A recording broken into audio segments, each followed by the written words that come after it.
నమస్తే welcome to Andhraprabha నేను నాగేశ్వరి.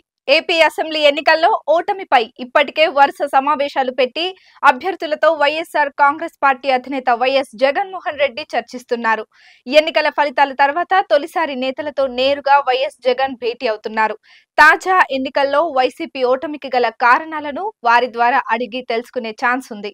దీంతో పాటు ఎన్నికల ఫలితాల అనంతరం రాష్ట్రంలో వైసీపీ కార్యకర్తలపై జరుగుతున్న దాడులపై కూడా వైఎస్ జగన్మోహన్ రెడ్డి నేతలతో మాట్లాడనున్నారు. అలాగే కార్యకర్తలకు అండగా నిలవాలి, దాడుల్లో ఇబ్బంది పడిన కార్యకర్తలకు పార్టీ సపోర్ట్ ఉంటుందన్న భరోసాను ఈ సమావేశం ద్వారా పంపనున్నట్టు సమాచారం.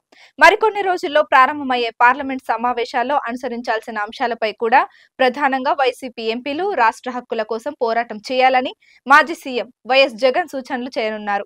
తాడేపల్లిలోని పార్టీ కార్యాలయంలో జరిగే సమావేశానికి పార్టీకి చెందిన లోక్సభ, రాజ్యసభ ఎంపీలు హాజరు కావాలని ఆదేశాలు అందాయి. వీరందరితో మాజీ ముఖ్యమంత్రితో నేరుగా మాట్లాడతారు. వైసీపీకి చెందిన 11 మంది రాజ్యసభ సభ్యులు, 4 లోక్సభ ఎంపీలు ప్రస్తుతం ఉన్నారు.